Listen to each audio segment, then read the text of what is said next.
안녕하세요. 김원준입니다.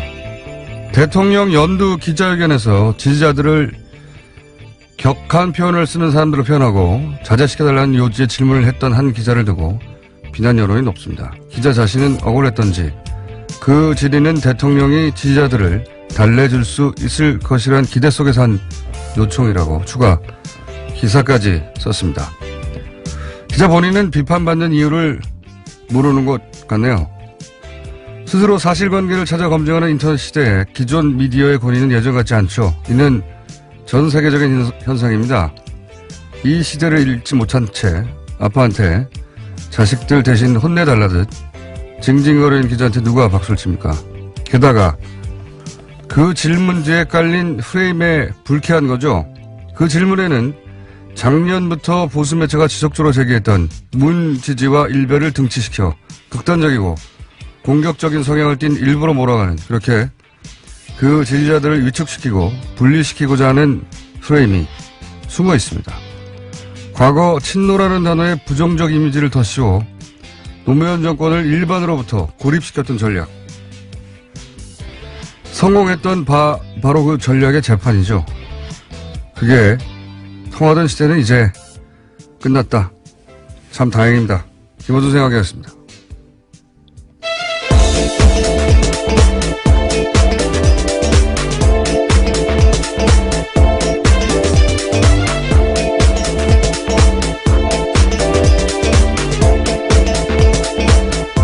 시사인의 김은지입니다.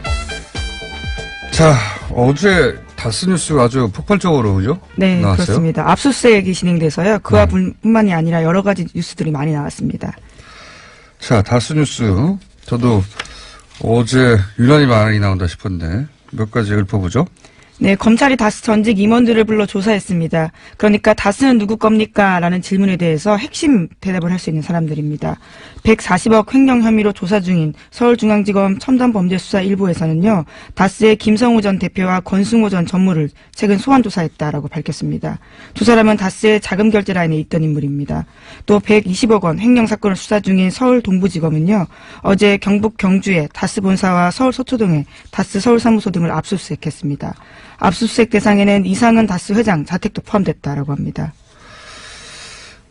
이 두 사람은 사실 이명박 전 대통령이 현대를 관둘 때 같이 온 사람들이죠. 같이 온 사람들이고 특히 김성호 사장 같은 경우엔 전 사장이죠. 키맨이다, 키맨. 이 120억 횡령권 지금 수사하고 있는데 그 인감 없이는 그 돈을 인출한다는 게 불가능했다는 게 그 경리 전 팀장. 예, 내부 관계자들의 이야기죠. 예, 내부 증언이죠. 공통된 이야기입니다. 그러니까 그 인감을 보관했던 당사자였기 때문에 120억 횡령의 실체적 진실도 이분이 알고 있다고 봐야 되고 또 거슬러 올라가 보면 이제 그 유명한 BBK 190억 투자할 때 김경준 씨가 생면 부진데 어느 날 갑자기 찾아와서 20분 만에 190억 투자해달라고 그래서 투자해줬다. 라는 분이 바로 이분이에요. 예, 이분이 사장일 때 한 젊은이가 찾아와가지고 30대 초반에 재미교포 190억 투자해달라고 그래서 예, 당시 다스 기준으로는 엄청난 금액입니다. 그렇죠. 예, 지금은 모르겠으나 당시 2001년 기준으로는 회사에 쌓였던 그 잉여금의 절반에 넘던가요? 그런 돈을 처음 봤는데 20분 만에 그냥 투자했다고 좋은 사업인 것 같아서 이렇게 얘기했거든요. 예, 말도 안 되는 거죠. 그 전에 이명박 전 대통령이 그 돈 투자하라고 주라고 해서 준 거라고 김경준 씨는 주장하는 것이고 김성호 전 사장은 아니다라고 이명박 전 대통령은 전혀 무관하다고 주장했던 분이에요. 아주 오래전부터 이 다스와 관련한 혹은 BBK와 관련한 이 이명박 전 대통령과 관련한 모든 의혹의 핵심에 있는 분입니다. 네, 그래서 수사팀 출범하자마자요. 일본으로 출국한 바가 있습니다. 하지만 최근에 귀국해서 검찰 조사 받고 있다라고 합니다. 이분이 입을 열면 다스 문제는 뭐 거의 절반 이상 해결된다고 봐야 되는데. 자, 어쨌든 이분이 이제 수사를 받기 시작했습니다. 자, 다음 뉴스는요. 네, 이명박 전 대통령이 퇴임한 직후에 다스 임직원의 컴퓨터 하드디스크를 모두 교체했다라는 내부 관계자의 증언이 나왔다고요. 채널A가 보도했습니다. 다스 관계자에 따르면 그때 퇴임하고 컴퓨터 껍데기는 그대로 놔두고 안에 하드디스크만 바꿨다라는 건데요. 그러니까 과거 자료는 완전히 없다라는 증언을 했다라고 합니다. 퇴임했으니까요. 이제 보호받지 못한다. 뭐 이런 거겠죠. 예. 그런 정황 중 하나다. 예. 네, 그래서 이러한 진술들도 검찰이 확보했다라고 합니다. 알겠습니다. 다음 뉴스는요? 네, 정호영 특검도 이번 다스 120억 원 횡령 사건에 이름을 올렸습니다. 일부러 수사를 제대로 안 했거나 수사 내용을 감춘 게 아닌가 하는 혐의로 고발됐는데요. 이에 대해서 BBK 특검 당시 검찰 최고 책임자였던 임채진 전 검찰총장의 인터뷰가 오늘 아침 한겨레 신문에 나왔습니다. 다스 120억 원 관련해서 특검한테서 어떤 것도 넘겨받은 사실이 없다라는 건데요. 검찰이 수사하도록 관련 수사 기록 전부를 인계했다라는 정호영 전 특검의 주장과 180도 다른 내용입니다. 180도요? 네. 네, 완전히 다른. 네. 이럴 경우에 180도 약간 어울리지 않는 것 같은데. 예. 어쨌든, 이거는 정면으로 배치되는 이야기죠. 정호영 특검은 본인들이 이제 이 수사 결과를 숨기지 않고 검찰에 다 넘겼는데 그 이유는 검찰의 책임이라는 식으로 얘기하는 거잖아요, 지금. 근데 이제 당시 검찰총장이나 당시 중수부장 혹은 서울중앙지검장 알아야 할 사람들 은 모른다 우리는 받은 적 없다라고 얘기하고 있는 거죠. 예, 이렇게 되면 조호영 특검 같은 경우에 더더욱이 법적 처벌의 대상이 될 수도 있겠다 싶은 생각이 듭니다. 계속해서. 네, 인터뷰 보면요. 임채진 총장 같은 경우에는 자신이 혹시라도 기억이 잘못됐을까봐 관계자들은 다 물어봤다라고 하거든요. 하지만 모두 받은 바가 없다라고 합니다. 그러니까 이제 양쪽 둘 중에 한 군데 거짓말 하는 거죠, 지금. 예. 뭐 자료라는 게 사라질 수가 있습니까? 그러니까, 범죄 대상을 알았으면은, 뭐, 입건을 하거나, 이송, 혹은 뭐라고. 이송, 이첩, 수사 의뢰, 예. 이런 것들을 해야 합니다. 전혀 안 했다는 얘기죠? 예. 자, 이건 동부지검에서 지금 다루고 있는 사건입니다. 120억 횡령했는데, 직원이. 개인 횡령이라고 넘어가 버린 사건. 영장까지 청구하지 않았다라고 어제 말씀드린 바가 있는데요. 예. 내용이 영장 청구하지 발각되다가 청구하지 않았던 이유는 영장 청구 과정에서 수사 내용이 알려질까봐. 근데 수사 내용이 알려질까봐라고 말해놓고 수사 내용은 이첩하지 않았다는 거니까. 예. 그렇죠. 앞뒤가 안 맞는 내용이고. 자, 다음 뉴스는요. 네, 이명박 전 대통령의 아들 이시영 씨가 다스 독일 법인을 중심으로 폭스바겐사와 1,000억 원대 수주 프로젝트를 추진한다라고 어제 저녁에 JTBC가 보도했습니다. 이 씨는 다스의 중국 법인 4군데의 대표로 이름을 올렸는데요. 미국 법인의 이사도 맡고 있습니다. 다스는 이명박 전 대통령 재임 기간인 2010년 전후로 해외 시장에 대한 비중을 늘려왔는데 이러한 기업 구조 재편에 이시영 씨가 주도하고 있다라고 합니다. 또 다스 전문가로서 오랫동안 여기에 대해서는 두 가지 이야기를 하고 싶은데, 위장 계열사들이라는 게 있어요. 대기업들이 이제 비자금 만들고 그럴 때 잘 써먹는 방법인데, 다스 주변에도 이 다스의 위장 계열사로 의심되는 회사들이 있어요. 아주 냄새가 나는. 그 중에 하나들은 굉장히 주목할 만한 회사들이 있습니다. 이 위장 계열사로 비자금이나 이런 게 빠져나가지 않았는지. 그러니까 지금 다스만 압수수색하고 있잖아요. 지금 이명박 전 대통령이 퇴임 이후에 이미 하드디스크는 교체했다고 하잖아요. 그때부터 준비를 한 거란 말이죠. 이미 다스는 깡통에 가까울 수도 있습니다. 그러니까 위장 계열사 쪽도 반드시 뒤져봐야 한다. 이건 나름의 취재 결과가 나온 거니까. 수사당국이 참조를 해줬으면 좋겠습니다. 껍데기에 가까울 수 있다. 근데 위장 계열사 쪽은 지금 압수하겠다는 얘기가 안 나오니까 돈은 숨길 수는 있어도 증발하진 않거든요. 예. 다스에만 숨어 있다고 생각하면 안 된다는 내용 하나고, 이 폭스바겐 프로젝트를 이시영 씨가, 이명박 전 대통령의 아들 이시영 씨가 한다는 얘기는, 다스 외형상 명부상 대주주는 이상한 씨잖아요. 예. 이명박 전 대통령과 아들 이시영 씨는 주식이 한 주도 없어요. 이런 상황에서 만약에 이명박 전 대통령이 실소유주라면 다스를 아들에게 어떻게 승계할 수 있을까? 그런 고민이 있지 않겠습니까? 방법이 뭐가 있냐? 외부의 회사를 만드는 겁니다. 외부 회사를 만들어서 그 회사의 실제 주인을 이시영 씨로 한 다음에 그 회사에 다스가 일감을 몰아주는 거죠. 예. 일감을 몰아주고 덩치를 키워서 결국은 다스의 물량이 실제로는 이시영 씨가 주인으로 있는 회사의 이익으로, 예. 돌아가게 만들고 다스는 껍데기로 만드는 방법이 있습니다. 실제로 중국과 미국에 있는 다스법인 같은 경우에 굉장히 알짜배기라고 알려져 있거든요. 그러니까 국내에서는 SM이라고 하는 회사를 만들어서 SM을 덩치를 갑자기 굉장히 키우죠. 예, 주변에 다스의 밴더들을 인수합병 시켜가지고 자기보다 훨씬 덩치 큰 회사들. 그래서 빠른 속도로 외형을 키워서 일감을 몰아주는 방식으로 SM을 키우고 있고, 해외에서는 방금 얘기한 해외 법인들, 예, 해외 법인들이 알짜가 되도록 만들어서 해외 법인을 지배하는 방식.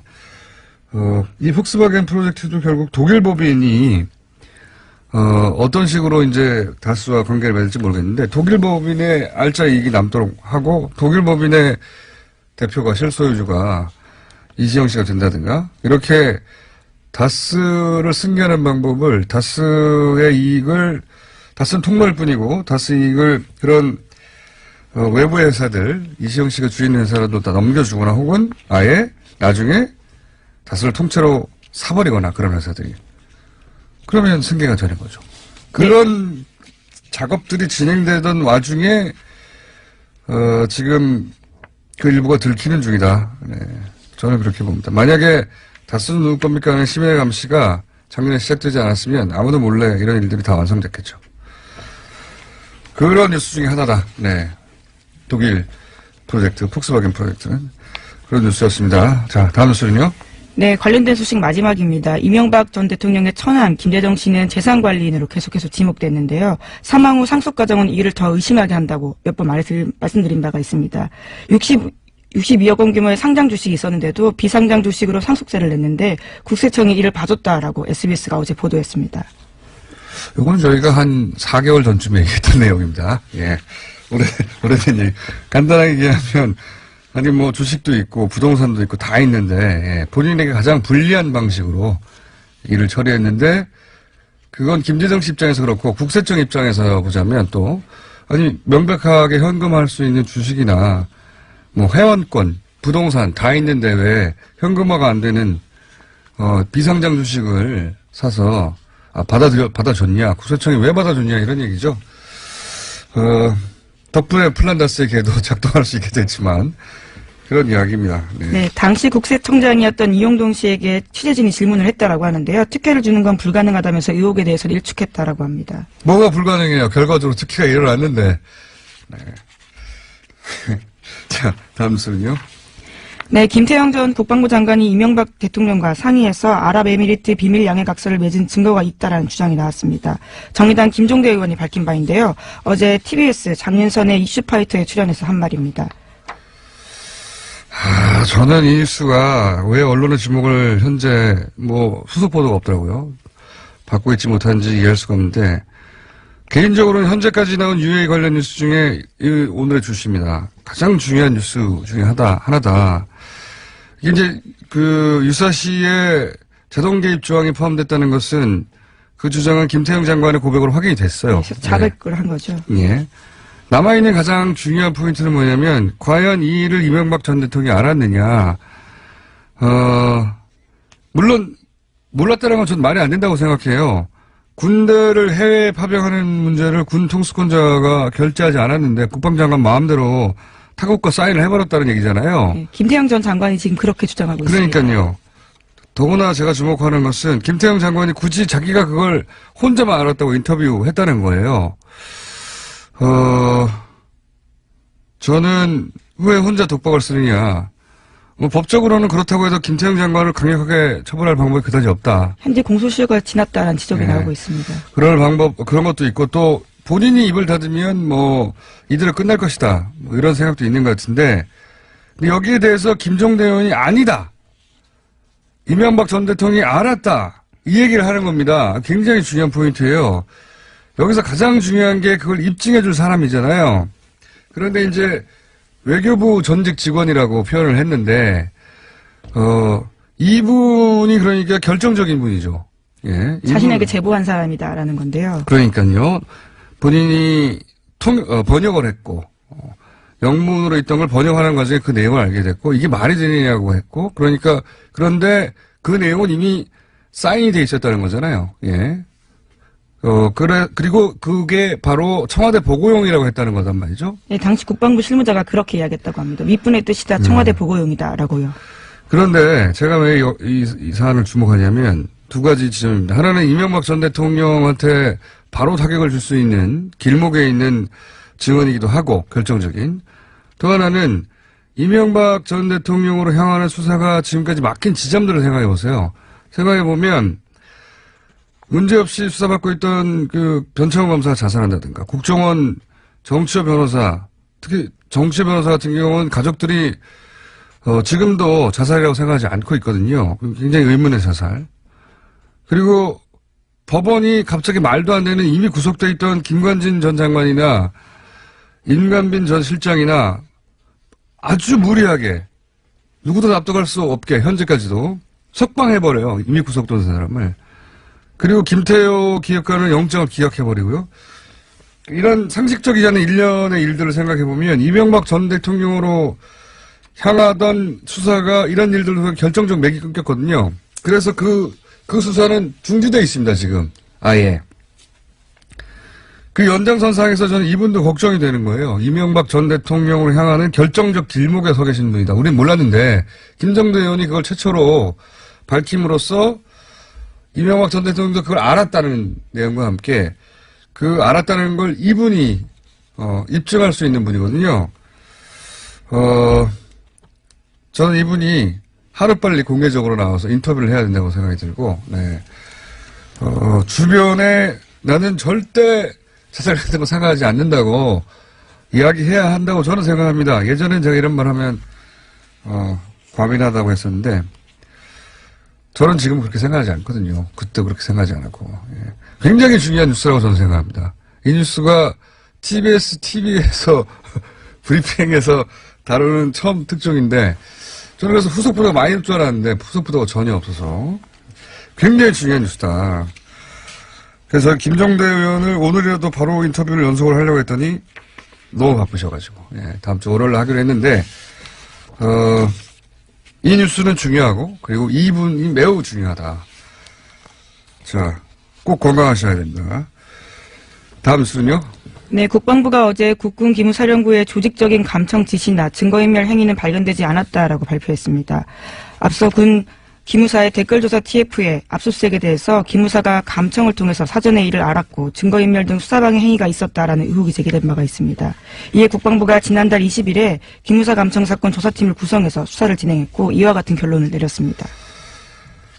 군이 군을 조사해서 제대로 된 결과가 나온 적이 없는데 역시 마찬가지로 감청 의혹은 사실이 아니라고 결과가 났습니다. 이제 군의 특수성이란 말을 우리가 계속 하잖아요. 넘어가지고.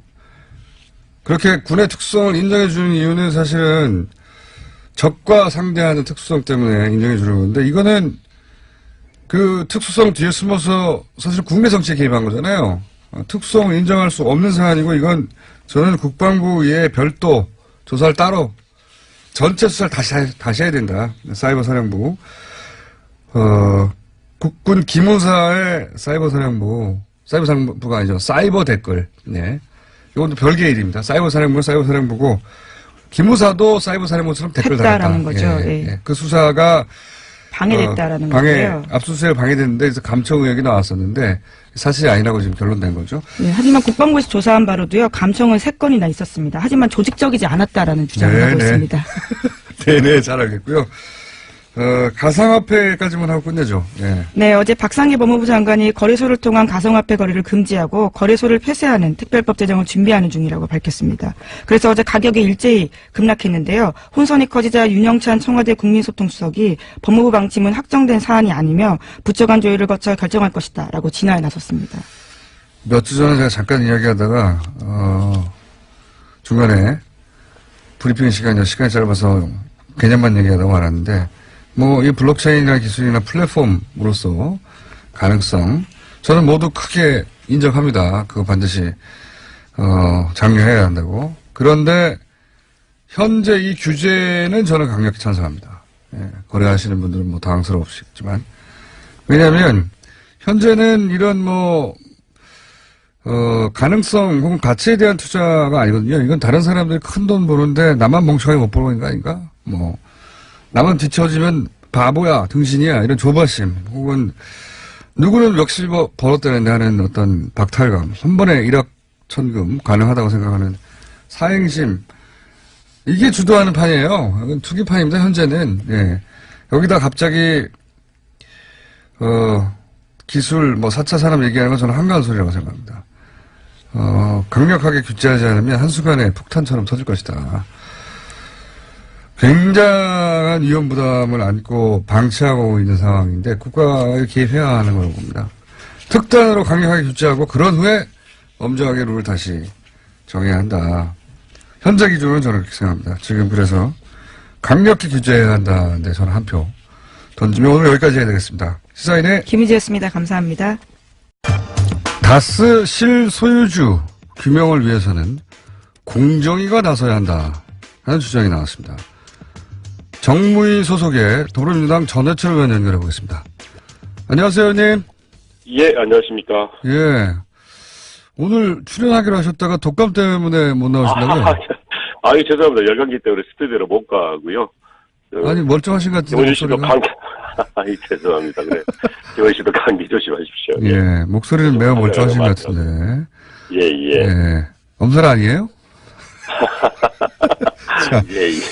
자, 이 정무회 소속이신데. 그렇습니다. 다스 관련해서는 이 공정위가 나서야 한다는 이유가 뭡니까? 일단 다스의 실소유자가 누구냐, 네. 다스가 어떤 위법행위를 했냐는 거에 대해서 현재 수사 중이지 않습니까? 예. 아니 그와 별개로 다스를 그 회사를 승계하려고 하고 네네. 그 과정에서 공정거래법 위반 행위를 했다라는 이제 상당한 정황이 있어서 상당한 정황이요?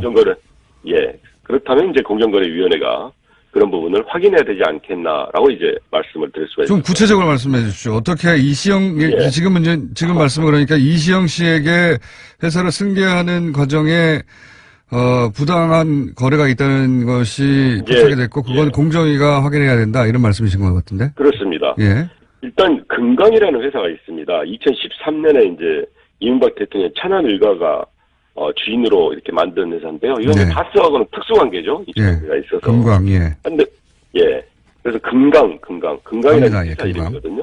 매출액 한 1,000억까지 올라갔던 회사입니다. 예. 그렇습니다. 이걸 이제 일감 몰아주기를 해가지고 4배 성장을 하죠. 네네. 그리고 나서 2015년에는 다시 SM이라는 회사를 설립합니다. 여기에 이제 이시영 씨가 아들이죠. 75%, 또 김진 내재죠. 네. 25% 지분을 가지고 있는 SM이라는 회사를 설립해서 이번에는 금강에 몰아주던 것을 SM으로 다 일감을 몰아줍니다. 네, 맞습니다. 그리고 일단 그래서 일감 몰아주기 이제 이게 하나 있고요. 예. 또 하나는 이제 SM이라는 회사가 다온이라는 회사를, 그러니까 SM이 약 40배 정도 큰 회사인데 그렇죠. 이 회사를 100만 원 헐값에 인수를 합니다. 네.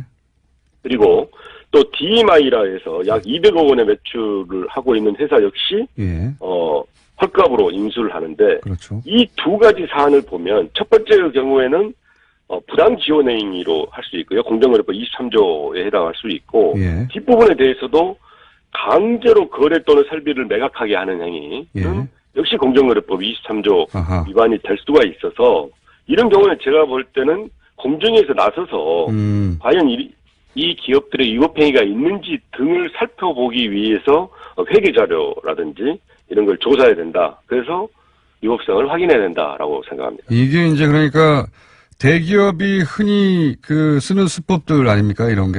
그렇습니다. 예. 뭐 현대나 혹은 뭐 다 SK나 다 과거에 이런 사례들이 적발된 경우가 있는데, 그죠? 예. 그렇습니다. 이제 글로비스 같은 경우가 대표적인데요. 그 이제 과징금을 받았죠. 그러니까 글로비스를 설립해서 현대 물량을 몰아주기 하는 경우, 이러면 이제 당연히 공정거래법의 과징금 대상이 돼서, 그러니까 그냥 SM 기업 가치를 이렇게 키우는 거라 하면 거기에 대해서 누가 뭐라고 할 수가 없겠죠. 그런데 계열회사나 특수관계인 회사가 유리한 조건에 거래하게 여러 가지를 만든다면 그것은 이제 부당 지원행위가 될 수 있다. 그리고 이 과정에서 승계 작업까지도 하고 있지 않느냐라고 이제 판단을. 그 과정 자체가 승계가 목적인 거죠, 사실은. 그렇게 제가 확정을 하기는 어렵습니다만은. 그렇게 의심된다. 대체적으로 이런 일을 하는 이유가 승계 작업을 하기 위해서 하고 있기 때문에 그게 상당 부분 그럴 개연성이 있다라고 생각이 듭니다. 저도 그렇게 생각이 들고요. 특히 금강 같은 경우에는 이거 혹시 위장 계열사 아닐까? 예, 그런 의혹도 좀 있습니다. 그렇습니다. 예. 그래서 요 사안은 공정위가 나서면 사실은 실체를 파악할 수 있고, 그리고 이미 과거 재벌들에 대해서 징계를 했던 정확한 기준들이 있으니까 그 기준으로 징계를 하라, 과징금 대상이 된다, 이런 말씀이신 거군요. 그렇습니다. 일단 그 위법행위를 회계 자료 등을 확인해서 조사를 해야 된다라고 저는 생각합니다. 의원님?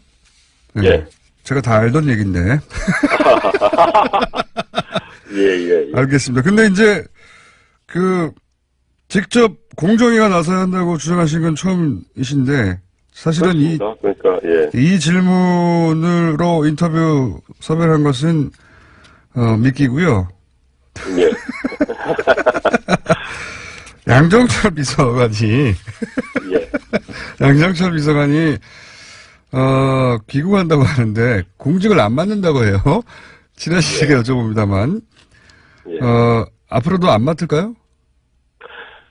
실제로 저희들이 이제 지난 5월에 정부 초기 이제 구성될 때는, 저희들이 내각이나 청와대는 좀 안 들어가는 게 좋지 않겠냐라고 이제 뜻을 모았습니다. 그래서 이후의 과정에 대해서는 각자의 판단과 결정이 중요합니다만은 저는, 개인적으로 양정철 전 비서관에 대해서 끝까지 그렇게 어떤 일을 안 할 필요는 없다. 안 할 필요는 없는데, 본인 의사는 어떠세요? 본인 의사는? 인터뷰를 안 하니까 이분이. 현재까지는 공직을 맡을 생각 또는 선출직에 나갈 생각이 현재까지는 없는 것 같습니다. 양정철 비서관은 그렇게 없다고 이렇게 뒤로 물러서 계시는데 본인은 경기도지사 나간다고. 예, 저는 이제 선출직으로 또 현역 의원이고요. 그래서 아까 말씀드린 대로 이제 각자 여건과 처지에 맞는 일을 하는 것도 필요하다고. 문재인 대통령과 의논해 보셨습니까? 흔히 삼철이라고 거론되는데. 일일이 다 의논하는 거는 특별하지 않은데요. 말씀을 드렸고 특별한 반대가 없어서 일단 경선 본선을 준비할 생각입니다. 특별한 반대가 없었다는 건 그래 적극적으로 해봐 이런 말도 없었다는 얘기죠? 아니 이게 한다고 그러는데 어떻게 본인이 정치인이 한다고 하니까 마지못해 그냥 가만히 계신 거 아닙니까 혹시? 사실 이런 부분에 대해서 저희들이 판단하고 결정하는 것을 대통령께 부담을 드리는 것은 맞지 않지 않겠습니까? 다만 이제 대통령께 현재 이런 상황이고, 이런 처지, 이런 조건에서 제가 이제 합니다. 이렇게 이제 말씀을 드렸던 거죠. 아니, 그런데 이재명 성남시장은 진작에 출마 의사를 밝혔고, 지지율 면에서도 월등한데, 뭐 굳이 이렇게 나서시려고 하십니까? 일단 이제 현재 지지도는 인지도와 같은, 그렇게 양상을 보이기 때문에요. 저는 본격적인 경선과 본선으로 가면, 현재 지도 차이가 굉장히 많이 이렇게 좁혀질 수가 있다고 생각을. 더 벌어질 수도 있잖아요. 광역자치단체장 선거에서는 초반에 인지도 지지도가 굉장히 낮았다가 이후에 바뀌는 경우가 훨씬 많았습니다. 그런 면에서 이제 본격적인 경선 국면이 오면 저는 역전도 할 수 있고 또 상당한 부분 따라잡을 수 있다라고 생각합니다. 네, 정치에서는 뭐든지 가능한데 하지만 이재명 성남시장의 경우에는 당내에서 일단 경선을 통과하셔야 되니까. 경우에는 지지율도 앞섰고, 지난, 대선 경선에서 나와서 인지도 앞서고, 그리고 토론이라든가 실력도 사실은 부족하지 않은 것 같은데, 굳이, 내가 하는 게 낫겠다고 생각하신 결정적 이유가 있습니까? 물론, 따로 한번 모시겠습니다만, 저희가 스튜디오에 모셨으면 더 꼰질리게 여쭤봤겠지만, 전화로 하니까. 그때 말씀드린 제가 1년 반 전에 이제 최고위원 그리고 경기도당위원장을 했습니다. 그래서 이제 각 지역을 돌아가면서 정책도 보고 또 대선 준비를 했었는데 그 과정에서 경기도에 제대로 된 정책이 없다. 여러 이유가 있겠지만 그것은 지금까지 도전을 했던 분들이 대권 도전의 발판으로 삼거나 다른 정치적인 활용 때문에 이 1,300만이나 되는 경기도에 제대로 된 정책이 없는 부분을 좀 바꿀 필요가 있다. 실제로 문재인 후보의 경기도 8대 공약을 제가 상하라고 입안했거든요. 그런 걸 위해서라도 필요한 정책을 할 수 있고 또 문재인 정부의 철학 중에 하나가 자치와 분권입니다. 이걸 실현하기 위해서는 가장 큰 광역자치단체장 저희들이 선거 승리를 해야 되는데 약 20여 년 전에 이기고 못 이겼던 경기도지사 선거를 이기기 위해서는 치열한 경쟁과 경선을 해서 검증도 확실하게 하고 또 정책 능력이 있는 사람을 뽑을 필요가 있지 않냐라는 생각에서 지금 경선을 열심히 준비하고 있습니다. 제 마지막 질문인데요, 오늘은 예. 다음 스튜디오에 나오시면 좀 자세히 여쭤보려고. 예, 그러겠습니다. 기회를 주십시오. 예, 전화로는 마지막 질문인데, 아니, 그러니까 그건 이재명 시장도 다 할 수 있는데, 예. 제 말은 이재명 시장은 못할 거라고 보시는 특별한 부분이 있다거나 내가 더 잘할 거라고 하는 부분이 있습니까? 예, 일단 제가 참여정부 청와대에서 약 3년 8개월 가장 이제 국정의 핵심에서 국정 경험을 했었고요. 이후에, 이제 국회에서도 정말 많은 일들을 하면서 조정과 화합, 통합을 많이 했다고 생각합니다. 기본적으로 경기도처럼 이렇게 큰 자치단체인 경우에는 정부와 중앙정부와 또는 다른 자치단체와 조정하고 통합하는 것들을 해야 되는데 그런 부분에 대해서 갈등을 양산하고 정책을 실현하지 못한다면 그건 좀 적절하지 않다 생각을 해서 그런 부분은 제가 좀 더 경쟁력이 있지 않을까 생각합니다. 알겠습니다. 저희가 다스로 미끼를 던져서. 네. 다음에 꼭 기회를 주시면 네. 이야기 드리겠습니다. 다른 이야기까지 여쭤봤는데, 예. 다음에는 스튜디오에 직접 나오셔가지고. 그렇게 예, 하겠습니다. 관련 이야기 나눠보도록 하고요. 공정위가 피감기관이니까 공정위에다가 요청을 좀 해주셨으면 좋겠네요. 이 과습 예. 오늘 이제 이렇게 공개적으로, 공정위가 좀 나서서 회계 자료 등을 조사하고 위법 사실을 확인해야 된다. 이렇게 이제 말씀을 하셨기 때문에 그런 부분에 대해서 저는 특별한 사유가 없으면 공정위가 아마 조사를 하지 않을까라고 생각을 합니다. 알겠습니다. 오늘 말씀 감사합니다. 예, 감사합니다. 네, 지금까지 민주당의 전해철 의원이었습니다. 자, 이틀 뒤면 1987년 고문 치사 사건으로 세상을 떠난 당신 학생이었죠. 박종철 학생 31주기입니다. 그 현장이 남영동 대공 분실이죠. 예. 그런데 이 대공 분실을 시민들 공간으로 만들자 하는 청원이 진행되고 있는데 이 일에 앞장서고 계신 박종철 기념사업회 김학규 사무국장님 스튜디오에 모셨습니다. 안녕하십니까? 예, 안녕하십니까? 예, 내일 모레인데 그러면 일요일이라 저희가 방송을 할 수 없어서 이틀 먼저 모셨습니다. 네. 관련해서 많은 사업을 하고 계시죠? 예, 최근에 아주 바쁩니다. 그죠. 더군다나 1987이라는 영화가 예상치 못하게, 이 1987의 기억을 확 끌어당겼어요. 그죠? 예. 저는 예상을 했었는데. 아, 그렇습니까? 예. 영화도 대단히 완성도 있게 나왔다고 하고. 예. 몰입도가 대단하더라고요. 예. 그 감독님이 훌륭한 분이죠. 예. 예. 장준환 감독. 예. 대단한 영화를 만들었어요, 그동안. 빛을 잘 못 보시다가. 예, 그렇다고 하더라고요. 예. 이번에 빵 터졌습니다. 예, 천재적인 감독, 이렇게 평가는 받는다고 하는데. 20년째 천재 소리가 드디어, 진짜, 큰 영화를 만들었는데, 자, 이 남영동 대군 분실이 현재는 어떻게 되어 있는 겁니까? 예, 지금은 이제 경찰청 인권센터가 들어서 있는데요. 네. 2005년까지는 여기가 대공분실이었고요. 2005년 하반기에 이제 홍제동으로 이제 대공분실 기능을 옮겨갔고요. 지금 이제 경찰청 인권센터가 들어서 있습니다. 아, 여전히 무슨 기념관이나 이런 식으로 진행되지 않고 그냥 경찰이 쓰고 있었군요. 계속해서. 예, 경찰이 자신들이 이제는 인권경찰로 거듭 태어났다. 이런 걸 좀 과시하는 공간으로 이 공간을 좀 사용하고 있죠. 그럼 과거와 같은 모습 그대로 유지되지도 않겠네요, 당연히? 2000년경에 한번 여기를 리모델링을 했다고 그럽니다. 그래서 이제 509호 박종철 열사가 돌아가신 곳만 옛날 모습 그대로 간직하고 있고, 다른 곳은 좀 리모델링이 돼서 일정하게 좀 변형이 됐죠. 아, 그래요? 예. 네.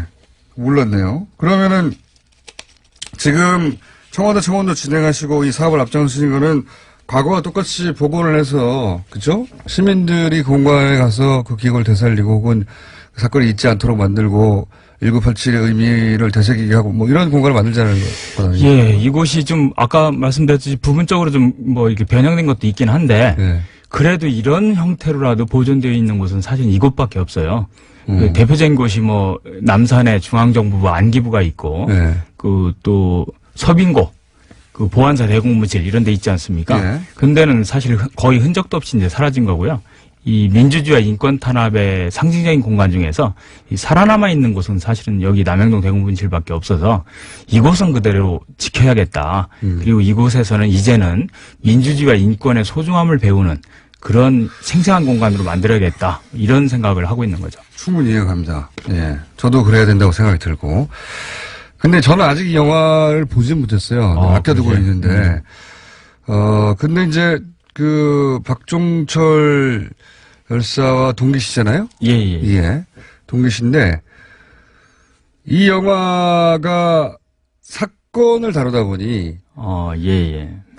학생 박종철은 어떤 사람이었는지가 빠졌다. 물론 영화가 어디에 중점을 두느냐에 따라서 다 다룰 수 있는데 예, 예. 그래서 이제 학생으로서 박종철, 친구로서 박종철을 아시는 분들은 그 점이 아쉽다라고 하던데. 예, 이게 87년 1월 14일 그 박종철이 이제 죽는 것부터 시작하는 영화다 보니까. 그렇죠. 예. 사실 살아있을 때의 모습이 거의 나오지 않죠. 우리 사회가 이 사건을 어떻게 다뤘나 이게 주제다 보니까. 그러다 보니까 친구들의 입장에서는 상당히 좀 아쉬워하죠. 인간 박종철의 모습 이런 걸 볼 수 없다 보니까. 그러면서 이제 저희들도 만나서 뭐 그런 이야기 하다 보니까 종철이가 어땠는데 뭐 이런 얘기를 많이 했었죠. 참 따뜻한 친구였고요. 그리고 눈이 맑은 친구. 그리고 이 친구들, 후배들 잘 챙기는 친구. 그래서 어떻게 보면 요즘 말로 얘기하면 상남자 뭐 이런 스타일이었는데요. 이 영화에서 그런 게 나오지 않다 보니까 오히려 더 절실하게 이 과거를 좀 이렇게 떠올리게 만들어준 그런 역할을 했던 것 같습니다.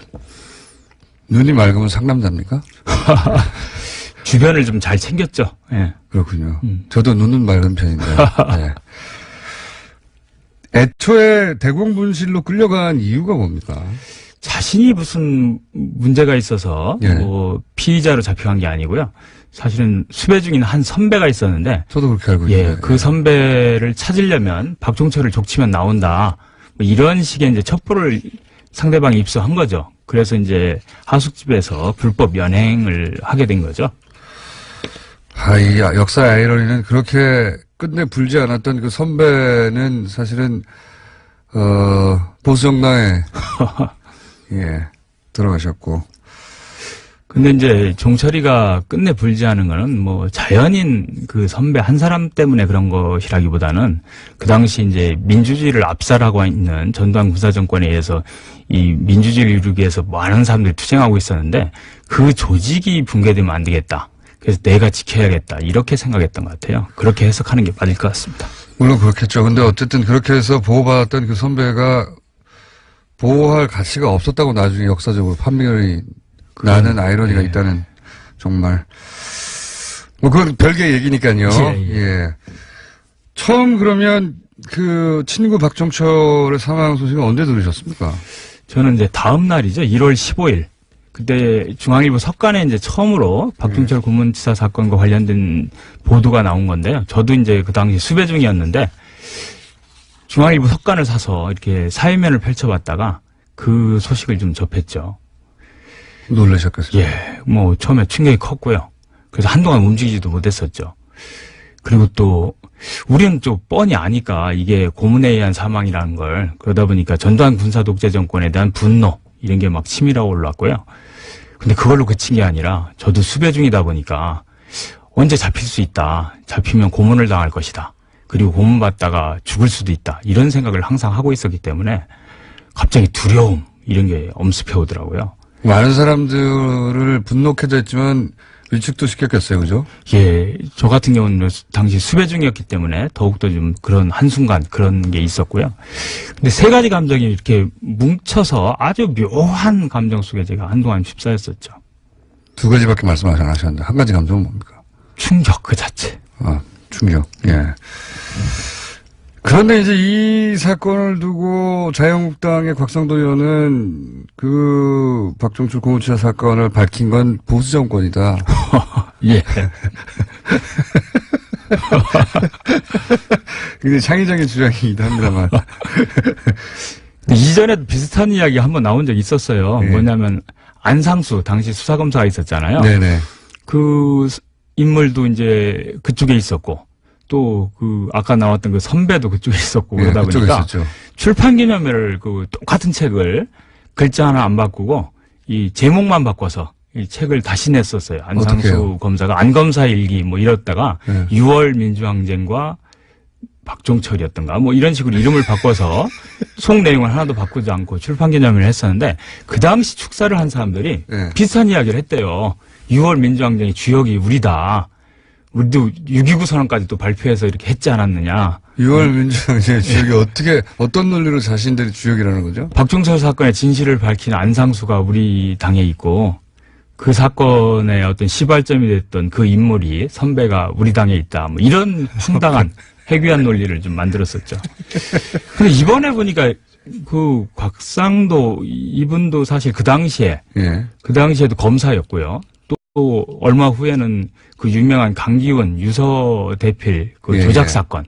그 당시에 수사검사였었잖아요. 그러다 보니까 이게 가재는 개편이다. 뭐 이런 말이 떠오르고요. 어떻게 보면 당시에 그 검찰 수사팀이 얼마나 그 진실을 은폐하는 데 앞장섰는지 이런 걸 뻔히 알았을 텐데 그런데도 그렇게 뻔뻔하게 그런 이야기를 하고 그 곽상도 의원은 뭐 영화를 봤는지 안 봤는지 모르겠는데 영화에서도 이미 진실을 밝힌 사람들은 이부영, 한재동 뭐 이런 인물들이잖아요. 그리고 밑에 깔려있는 우리 국민들의 그 민주주의에 대한 그런 열망 이런 거였는데 엉뚱하게 이제 그런 식으로 얘기를 하니까 정말 어이가 없었죠. 사실 이런 영화가 이렇게 이런 시점에 나와주고 그러니까 그 분들이 여전히 살아계실 때 친구들 뭐 지금 말씀처럼 이렇게 이런 말씀 하실 수 있는 분들이 살아있을 때 이런 영화 나와준 게 다행인 게 이렇게 주장하는 사람들이 있잖아요. 상상도 하기 힘든데 이렇게 주장하는데 시간이 충분히 지난 다음에 더 이상 학생 박종철을 직접 기억하는 사람이 없는 시대에서 이런 주장을 하게 되면 양쪽 주장이 또 팽팽하게 맞서는 그렇게 조작될 수도 있습니다. 기득권층이 어떻게 역사를 조작하는가 이런 걸 좀 보여주는 대표적인 사례일 수도 있을 것 같아요. 실시간으로 보고 있는 거죠, 저희가. 근데 마침 지금은 그게 터무니없고 도저히 받아들일 수 없는 당시를 기억하는 사람들이 다 살아있으니까요. 코웃음 치는데 저는 이런 시도들이 앞으로도 계속 있을 것 같고 그래서 이런 영화가 이쯤에 나와준 게 굉장히 다행이다 싶어요. 저도 그렇게 생각하고 있습니다. 자, 그러면 이 사업 지금 남영동 대공분실을 시민사회가 운영하는 공간을 바꿔달라는 이 사업 있잖아요. 그 취지는 충분히 알겠는데 그렇게 되려면 누구의 힘이 필요합니까? 저희는 어떻게 해야 됩니까? 시민들의 힘이 필요하고요. 어떻게 해야 되죠, 시민들? 저희들이 지금 청와대 지금 국민청원을 하고 있는데요. 그 검색창에서 이 국민청원 인권기념관 이렇게 치면은요 바로 그게 나오고요. 거기에 좀 함께 참여하겠다는 의지를 담아서 청와대에서 남영동 대공분실을 시민사회가 운영하는 공간으로 바꿔달라고 청원을 거기에 좀 함께 우선 동참을 해주시고요. 지금 더 적극적으로 좀 관심 있는 분들은 저희들이 영화 1987 끝나고 나오는 분들을 대상으로 해서 이 캠페인도 계속 하고 있습니다. 그래서 보다 많은 사람들이 또 알리고 그래야 하니까. 근데 이건 그냥 단순히 외치는 거잖아요. 법적으로 어떻게 할 수 있는 방법은 없어요? 이거는 뭐 사실은 법을 바꿔서 해결할 문제는 아니고요. 그냥 이 청와대가 결단을 하면 충분히 가능하고 그렇겠군요. 현재 검토를 하고 있다고 알고 있습니다. 검토를 하고 있다. 뭐 전문가 이런 건 필요 없고요. 저희들이 사실 이거 처음 계획하고 고민할 때는 뭐 청와대 앞 1인 시도 해야 하고 1인 그리고 하도 관심이 없으니까. 남영동 대공분실 앞에서 진짜 지금 말씀하셨듯이 그런 점거도 해야 하는 거 아니냐. 하도 관심이 없어서. 뭐 이런 이야기도 나왔었는데 영화 1987 나오면서 저는 이 정도로 국민들이 그동안에 너무 이렇게 낙관만 하셨었는데.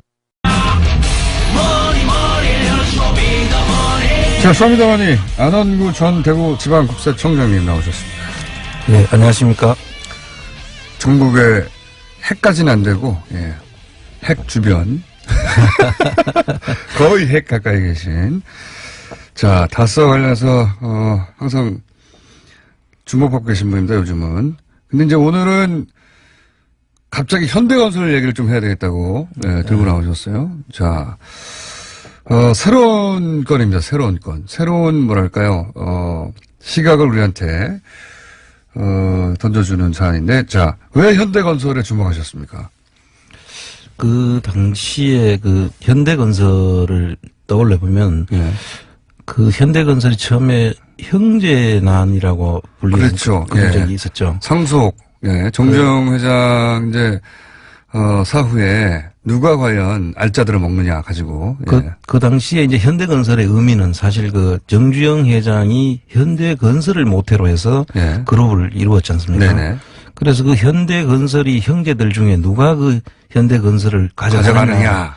이것이 현대건설의 적통자가 되는. 그렇죠. 현대를 상징하는 것이 바로 현대건설이었으니까요. 그렇죠. 예. 그리고 개동에 있는 그 사옥. 예. 거기 현대건설이 있는 위치인데. 예. 그 사옥을 누가 가지느냐. 예. 이것이 현대건설 정주영 회장의 유지를 받들고 적장자가 되는 예. 그 흐름이 있었지 않습니까? 그런 상징적인 역할을 했던 회사죠. 예. 근데 그때 현대건설이 이제 매각을 하려고 하는 때였거든요. 이명박 전 대통령 시절에. 그런 현대건설이 이제 그 어려워지면서 예. 그 정책금융공사에서 자금이 들어가고 해서 이게 그 공적 기업으로 이제 네. 바뀌었었는데 그거를 이제 민간으로 돌려줘야 되는 시점이 10년도였죠. 이게 좀 오래된 사안이라 잠시 정리를 다시 한번 하자면 현대건설은 현대에 있어서 굉장히 상징적인 모태가 되는 회사였는데 어려움에 처했다가 다시 이제 매각을 하는 그래서 현대 그룹 계열사 중에 누가 현대건설을 가져가느냐 예. 이게 이제 한참 화제가 됐던 시점입니다. 그렇습니다. 화제가 됐던 시점이고 그때는 이명박 전 대통령이 대통령이었던 시절이고 요 얘기 앞서서 한 가지만 더 덧붙이자면 그 현대건설 개동 사옥에 대해서 이명박 전 대통령이 서울시장일 때 특혜를 줘서 예. 개동 사옥이 아니고 저 현대자동차. 그 자동차군요. 예, 네. 그렇습니다. 예. 특혜를 줘서 네. 그 다스의 매출이 그때 급등했다. 그렇습니다. 그런 의혹이 있다. 예. 예. 그러니까 현대 특혜 서울시장으로서 그 사무실을 열도록 만들어주고 불가능했던 사안이었는데 그리고 그 특혜를 받아서 다스가 매출이 급등했던 거 아니었나 이런 의혹이 제기된 적이 있습니다. 예. 예. 그런데 이제 이어서 이번엔 대통령이 된 이후에 현대건설 건입니다. 예. 그래서 이제 그 당시에 대통령이 되고 난 뒤에도 이제 다스의 매출이 급증을 하지 않습니까? 얼마나 급증합니까?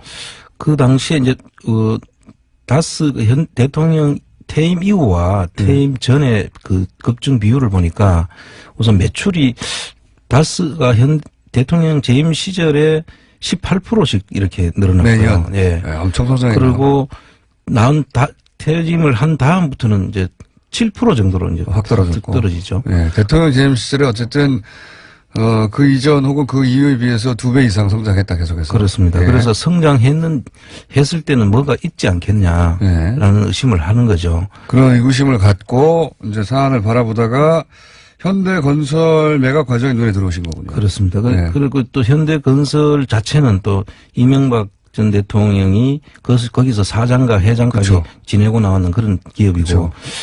분명히 관심이 있을 기업이라고 생각을 했죠. 예. 그런데 그래서 그 내용을 이제 보니까 그 당시에 이미 그 현대건설이 매각 시장에 나와가지고 예. 현대그룹하고 그러니까 예. 현정은 씨 쪽의 현대그룹과 현대자동차그룹이 예. 서로 그것을 어떻게 자기들이 인수를 하겠다는 그런 의지를 보이고 있던 시점이었는데 현대가 지금 다 같은 현대가 아닙니다. 예. 그렇습니다. 그 예. 두 개가 나눠져 있죠. 그렇죠. 자동차그룹과 현대그룹이 나눠져 있습니다. 그래서 저 현대그룹은 정몽헌 씨 돌아가신 네. 분의 그 쪽이고 예. 이쪽은 정몽구 씨라고 현대차그룹 쪽이죠. 네.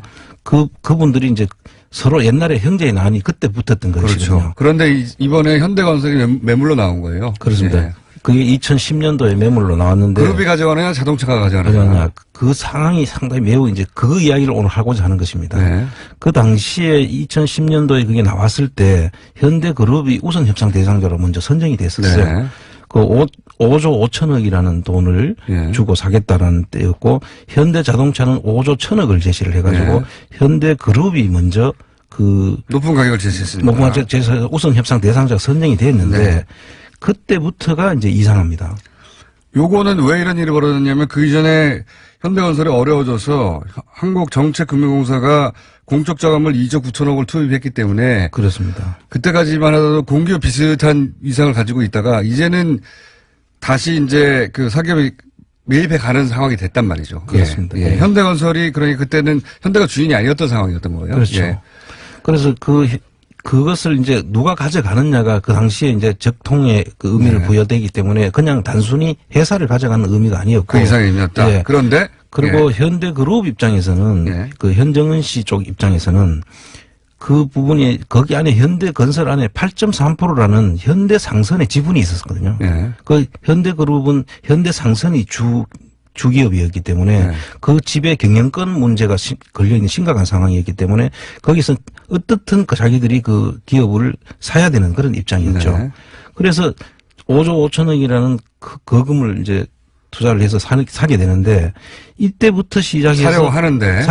우선 협상 대상자가 됐으니까요. 예, 사려고 하는데 그래서. 예. 예. 그래서 우선 협상자가 됐는데 이 부분을 그 당시에 친이계 쪽이라고 볼 수 있는 국회의원들이 나서서 예. 이 상황을 현대 뒤집습니까? 상황을 뒤집습니다.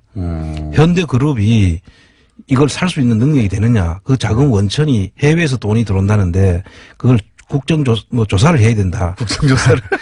그런 이야기 하면서 여러 사람들이 그때부터 포문을 엽니다. 국회에서. 그러니까 현대그룹이 현대 건설의 우선 협상 대상자가 됐는데 갑자기 친이계 의원들 몇몇이 나서고 국정조사 운운하면서 자금 출처를 조사해야 된다느니 예. 이런 움직임이 있었다는 거죠 당시에. 그렇습니다. 그때 물론 그 빌미를 준 것은 그 당시에 현대증권 노조에서 예. 현대그룹이 그렇게 경영 상황이 좋지 않은데 이거를 사는 게 맞느냐라는 문제를 처음에는 노조의 이제 정당한 질문 제기였는데 예. 그 다음부터는 국회에서 그때 정무위였겠네 그러면요. 예. 그렇습니다. 정무위 쪽 소속 정무위 소속 의원들이 예. 이 자금 원천이라든지 이런 부분을 문제를 삼았죠.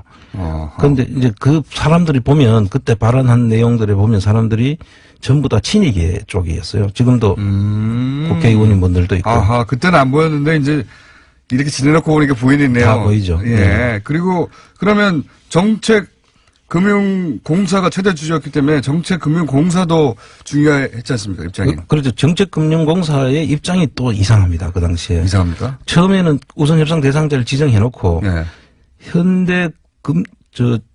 현대그룹에 가는 것은 문제가 있다고 하면서 자기들이 같이 지정해놓고. 동조를 합니다. 예. 그래서 그럼 지정을 하지 말든지 처음부터. 예, 그렇죠. 그래서 그 부분 그때부터 입장이 바뀌기 시작하고 예. 현대그룹에서 제일 문제를 삼는 그 8.3%의 현대상선 지분을 예. 현대차가 가져가더라도 예. 이 경영권 행사에는 손을 떼겠다라는 그 중간 중재 역할을 자기가 하겠다고 자임을 합니다. 아하. 그렇게 할 필요가 없는데도 불구하고. 그렇습니다. 어허. 그리고 또 검찰의 태도도 또 이상합니다. 그 당시에. 검찰의 태도, 노조가 그 이야기를 하자마자 언제부터 검찰이 노조 이야기를 그렇게 잘 들었는지 모르죠. 네. 그 노조 이야기를 가지고 검찰이 오히려 현정은 쪽을 수사를 해봐야 되겠다고 이야기를 합니다. 수사를 해봐야 되겠다고. 아, 그렇군요. 이 전방위적으로 금감원하고 그 정책금융공사, 검찰, 국회 전방위적으로 동원이 돼서 그 당시에 현대. 그럼 우선협상 대상에서 해지가 됩니까? 그래서 우선협상 대상자를 폐기하고 해지를 하고 다시 현대차와 이제 MOU 같은 것도 체결했을 거 아니에요?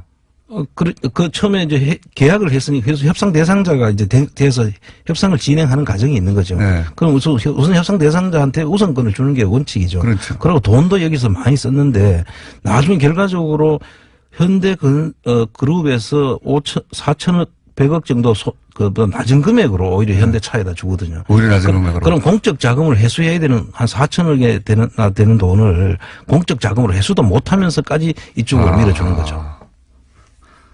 재밌네요. 공적 자금 4천억을 손에 보면서까지 현대 자동차로 가게 되었다. 그렇습니다. 그런 다음에 무슨 일이 벌어졌습니까, 또? 그런 다음에 이제 이 현대 그 자동차로 넘어간 다음에 그때가 원정건설이 2009년도에 UAE. 예, UAE 원정건설 지금 요즘 한참 문제가 되고 있는 그 원정건설에 현대차가 시공사로 참여를 합니다. 아, 현대차가 현대건설을 먹고? 예. 예. 이게 먹은 후입니까? 먹기 전입니까? 이제 먹고 난 다음이 2009년도에 이 UA하고는 왔다 갔다 하면서 이미 그 계약을 체결하기로 돼 있었지 않습니까? 그런데 시공 계약은 예. 2011년도에 이루어지는데 현대건설로 넘어간 다음에 시공사로 넘어가죠. 그러면 현대건설은 이미 원전을 지을 수 있는 어떤 노하우와 자격을 가지고 있었죠. 그렇죠. 그 당시 현대건설은 현대엔지니어링이라고 해서 네. 현대건설의 이제 자회사 격인데 거기 현대 원전건설 면허나 이런 것들이 면허를 가지고 있죠. 현대자동차 입장에서는 UAE 원전 건설에 참여하기 위해서도 꼭 필요했겠군요. 그렇습니다. 뭐 물론 그 명분상으로는 적통의 의미도 있었고 실질적으로 또 앞으로 원전 건설이라든지 이런 데 참여하기 위해서는 그 현대건설이 필요했기도 했고. 그리고 나서 실제 인수하죠. 아니 뭡니까?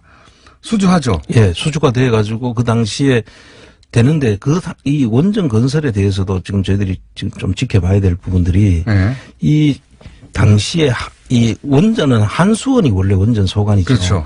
그런데 유일하게 해외에다가 원전을 건설하게 하는 것은 한전이 하게 돼 있었어요. 그 중에 그 업무를 떼가지고. 그 부분만. 네. 그래서 원전 수출 부분은 한전이 관리하도록 돼 있었어요. 예. 근데 그때 한전 사장이 누구냐 하면 현대건설 출신 김중겸 씨라는 분이 한전 사장으로 와 있었던 것이죠. 연결고리가 착착 맞네요. 예. 그래서 그러면 결국 지금 의혹을 가지고 가신 대목은 이런 거네요. 그러면 결국 현대차가 우선 협상 대상자였던 현대그룹으로부터 현대건설을 뺏는 과정에서는 그 친이계 국회의원들이라든가 정책금융공사라든가 혹은 검찰까지 동원돼 가지고 압박을 해서 의혹입니다. 예. 뺏었다는 의혹. 뺏고 그리고 나서 현대자동차는 현대건설을 품에 안고 UAE 원전을 수주하고 예. 그런데 이제 검찰이라든가 의원들이라든가 공사가 이렇게 움직였을 때 청와대가 힘을 뒤에서 쓴 거 아니겠는가 하는 의혹을 가지고 계신다면 그렇습니다. 그러면 대가가 있어야 되잖아요. 대가가. 그래서 이제 그 대가 부분을 지금 이제 저희들이 다 썰어보시는군요.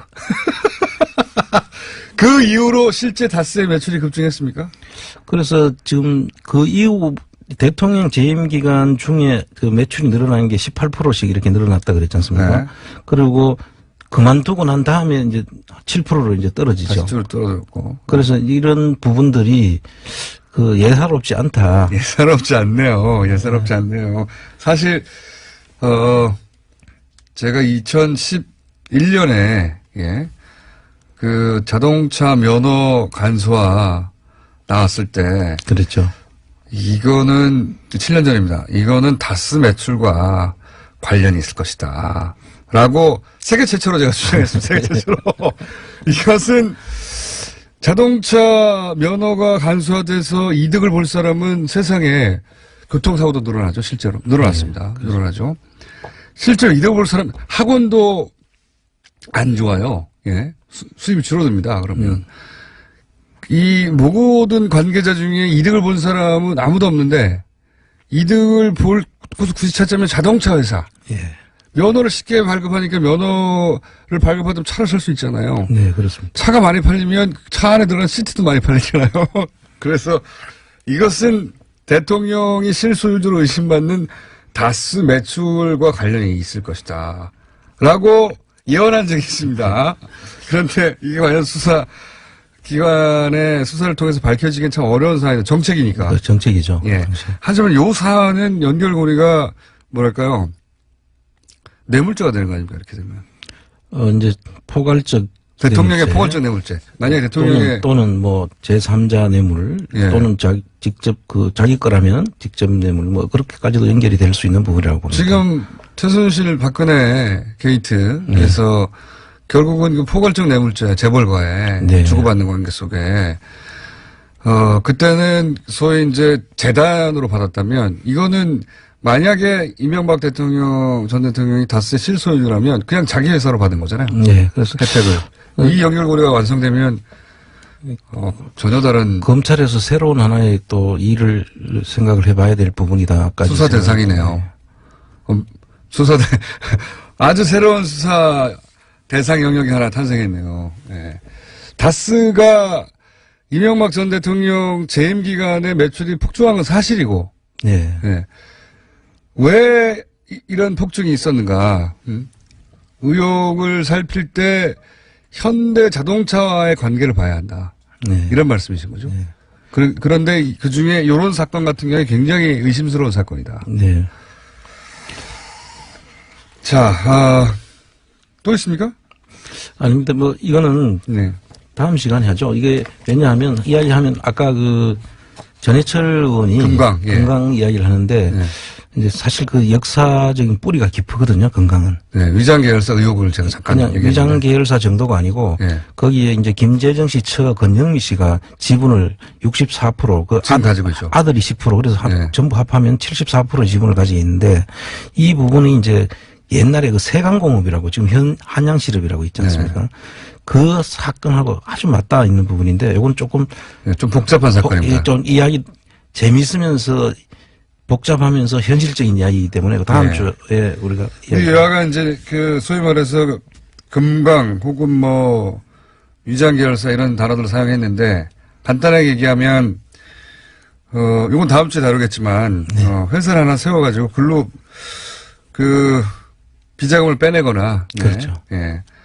한 게 아닌가 의혹이 되는 대상이 되는 회사가 대표적인 게 있습니다. 근데 이 회사에 대해서는 다음 주에 다루기로 하고 오늘은 새로운 그 포인트를 제공하셨어요. 그러니까 현대와 다스와의 관계, 현대 자동차와 다스와의 관계, 그리고 대통령 재임 시절에 현대 자동차 쪽에 특혜를 준 것이 없는가, 그리고 그 특혜가 다스의 매출로 이어지진 않았는가 네. 하는 연결고리를 봐야 한다. 그렇습니다. 근데 그 현대 굉장히 중요한 포인트입니다. 예, 그 현대 건설 매각이라는 것은 그 당시에도 엄청난 큰 사건이었는데 그냥 형제들의 난으로 그냥 그 정도 수준에서 그냥 이해하고 넘어갔는데 거기에 대통령의 이해가 거기에 결부되어 있지 않느냐. 예, 그러니까 지금 그 당시에 국회, 예. 그다음에 검찰, 건강, 이거 뭐 이게 굉장히 다 합리적인 동원되는- 지적입니다. 네. 합리적인 지적. 그 위에 누가 있지 않고는 그 사람들이 같이 그렇게 일사불란하게 움직일 수가 없잖아요. 그때는 안 보이는데 지금은 다 보이는. 그렇습니다. 새로운 의혹의 제기였고요. 자, 그건 그렇고 다스 주식 지난주에 예, 여러 가지 우려. 그러니까 향후 이 가격이 더 떨어질 수도 있고 네. 또 그게 2월 중순이나 말쯤에 나온다고 하는 거죠, 지금? 그렇습니다. 네. 지금 샀다가 너무 비싸게 사는 게 아닌가. 근데 네. 지난주에 제가 거기 참여하는 분들은 거기에 뭐 이익을 뭐 5% 10% 실현할 목적보다는 그런 분들도 소수 있을 수 있습니다. 예, 예. 보다는 결국은 이걸 통해서 다시 실소유주 문제를 밝혀내고 이명박 전 대통령과 관련된 의혹들을 밝혀내고 그게 더 큰 목적인데 그렇습니다. 그렇기 때문에 그런 여러 가지 고려, 일반적인 주식 매입대의 고려 말고 지금 당장 매입해서 주주로서 이 문제를 풀어나가는 그런 선제적 그렇습니다. 매입이 필요하다라는 여론이 있다고 말씀드렸지 않습니까? 예. 저도 그 여론을 충분히 잘 알고 있고요. 이제 그 고민이 사실 계속 지금 깊어졌던 거죠. 네. 그래서 이 사는 목적이 그것이기 때문에 네. 사실 자고 고민할 필요는 없다. 네.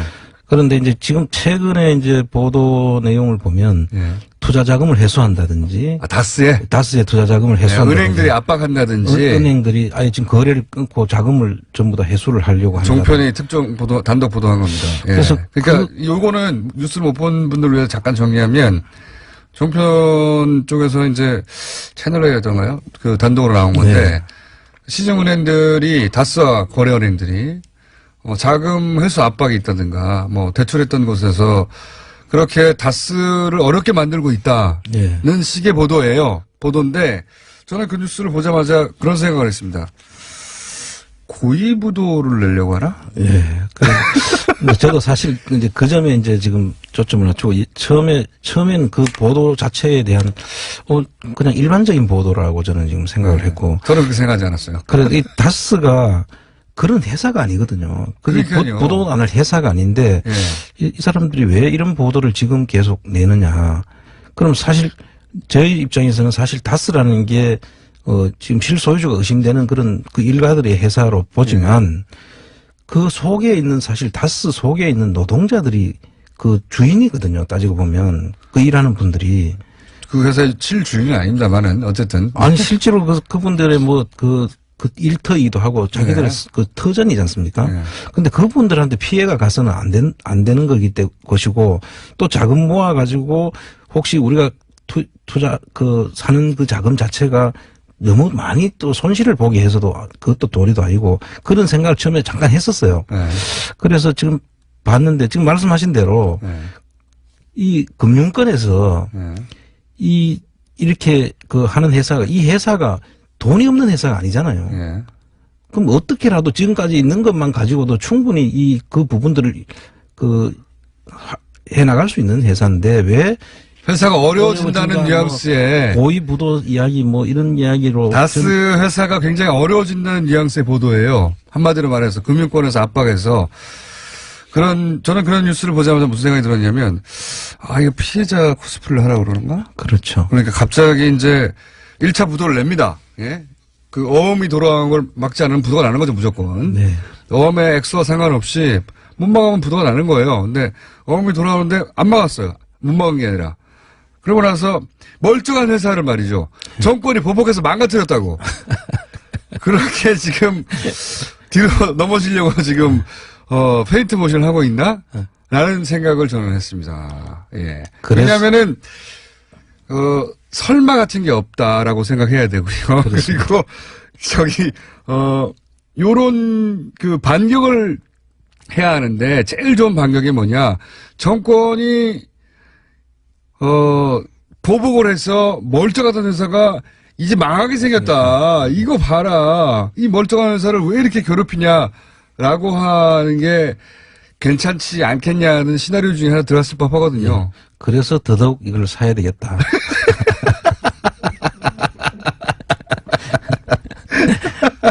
저는 그 뉴스를 이 뜬금없는 뉴스는 뭔가 싶어가지고 뜬금없는 뉴스 이제 제가 그림을 잘 그리지 않습니까? 화가입니다 제가.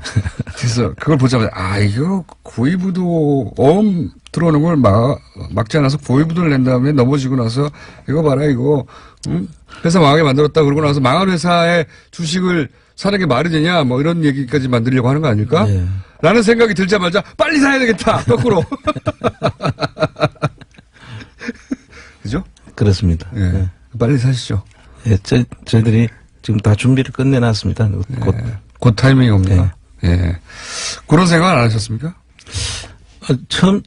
최초에는 사실 제가 조금 여러 가지 고민을 했었어요. 흘러가는 흐름을 보면 이 현대차에서도 이거 지금 부담스러워서 거래를 좀 끊을 수 있지 않을까. 근데 사실 차에서 이 제조업하는 걸 보면 이게 그 제조업이 만들어지는 기간 산업들은 이게 금방 끊거나 금방 만들 수 있는 게 아니거든요. 그 회사를 하나를 만약에 그 회사와 거래를 끊으려 그러면 그만한 다른 회사가 충분히 커왔을 때 그게 가능한 것이지 차는 만들어야 되는데 시트가 없으면 차가 출고가 될 수가 없지 않습니까? 그러니까요. 그렇기 때문에 그런 것들도 모두 다 이 코스프레다. 그럼 이 회사가 끊으면 어떻게 할 거냐. 그쪽 이야기를 주로 하는 사람들이 다 연결이 돼 있지 않을까. 다스의 뒷배우와 연결이 돼 있지 않을까. 그러니까 그런 말을 하는 분들도 있죠.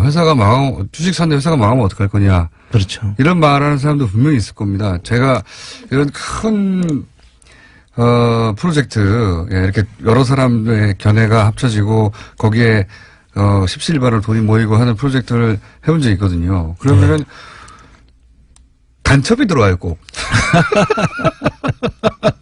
꼭 간첩이 들어옵니다.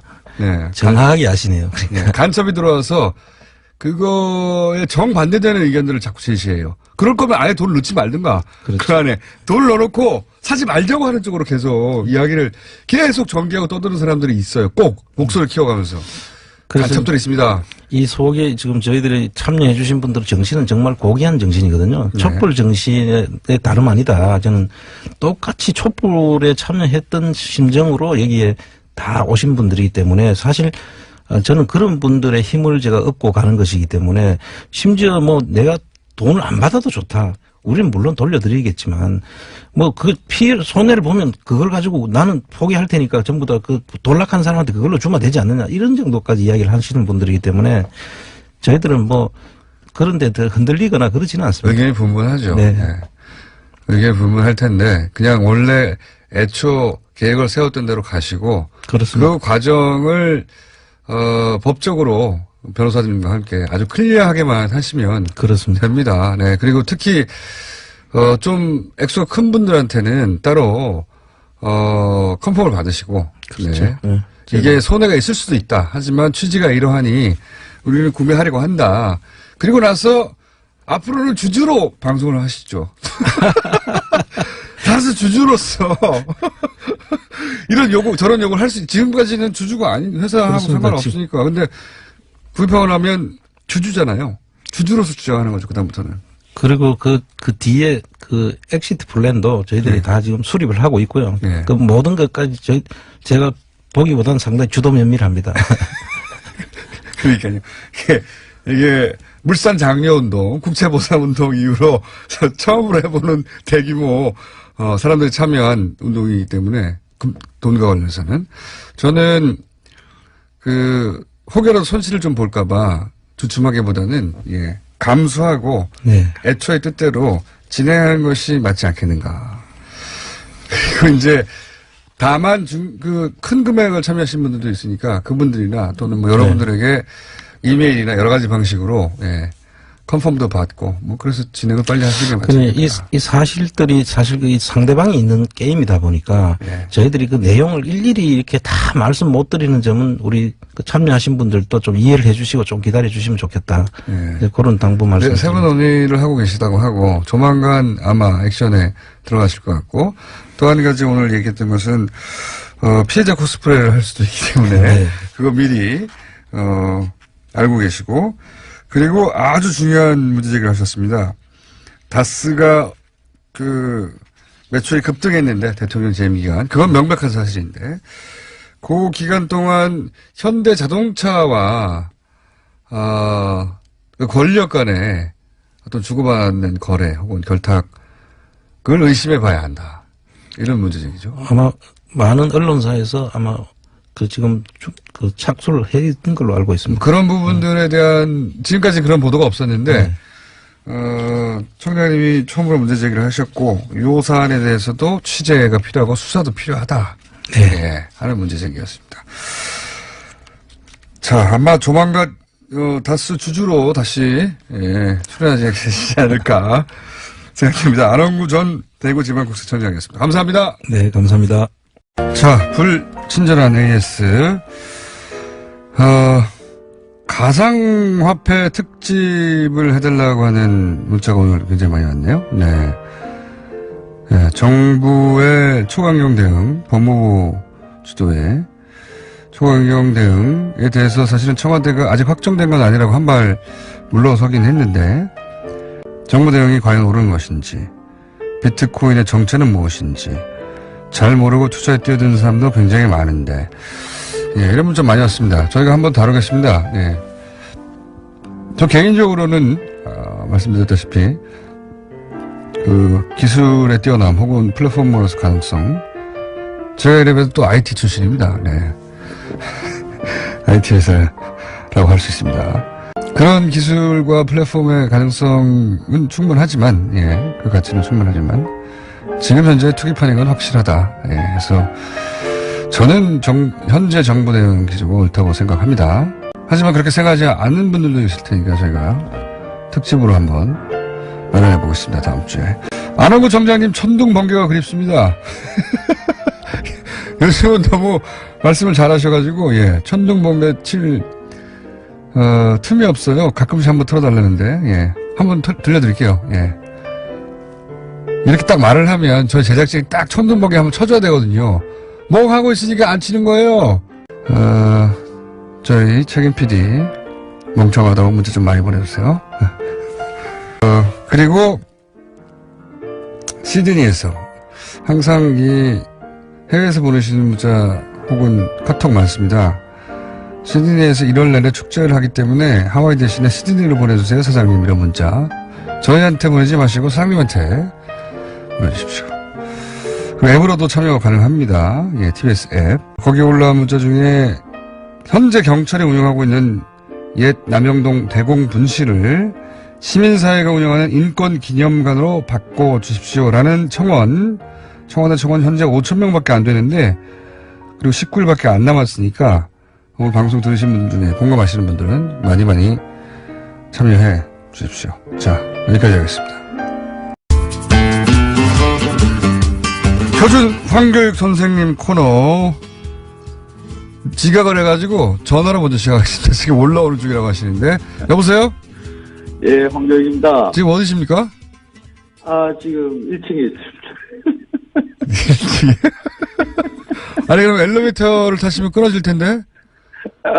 아니요, 뭐 엘리베이터도 잘 연결이 되더라고요, 요즘에. 아 그래요? 예. 그래요. 예. 자 오늘 주제는 뭡니까? 예. 전화를 하다가 전화를 하면서 들어오세요 스튜디오 자연스럽게. 오늘 주제는 예. 지난주에 사장님하고 뭐 신년회 하자고 아침에 감자탕을 먹다가 예. 뭐 대구론사의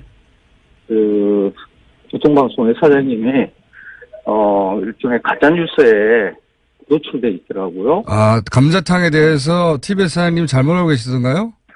예. 예. 그래서 이거 좀 바로 잡아야 되겠다. 감자탕 유래 뭐 이런 거요?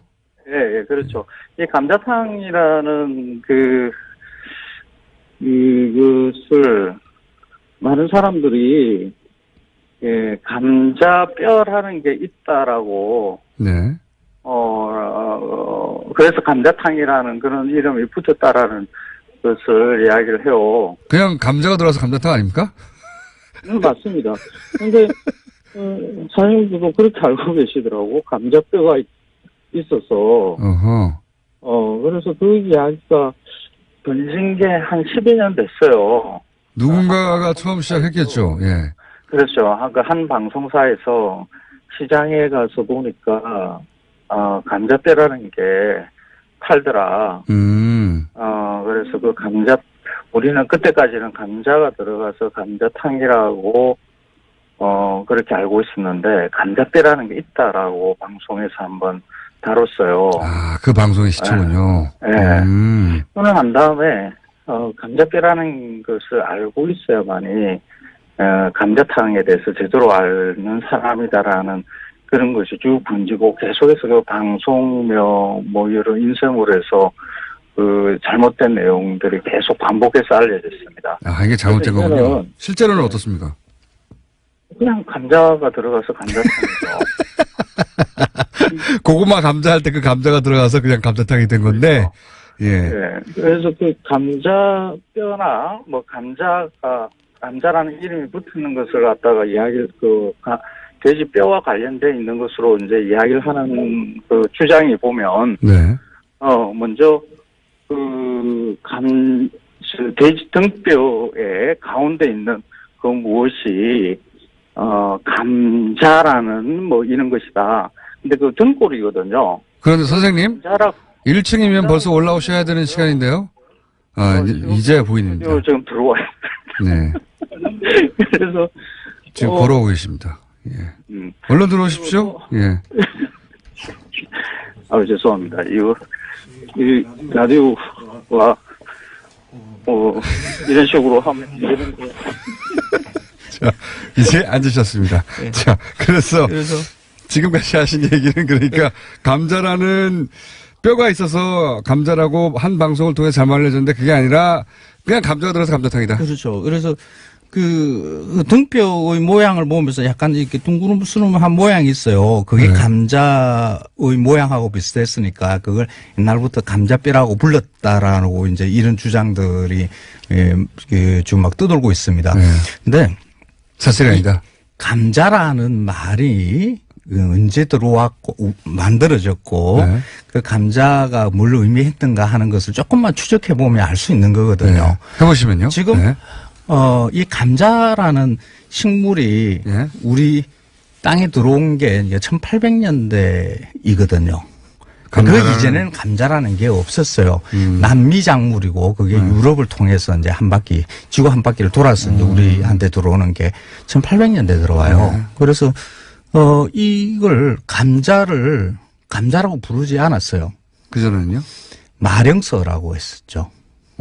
그 말의 그 방울같이 생긴 뭐 어떤 것이다라고 해서 마령서라고 불렀어요. 이 작물은 그렇죠. 마령서라고 불렀다. 네. 처음엔. 1800년대에 감자라는 말이 또 등장을 하긴 하는데 고구마를 뜻했어요. 아, 고구마를 감자라고 불렀습니까? 그렇죠. 그 김동인의 소설 감자 있죠. 모릅니다. 모릅니다.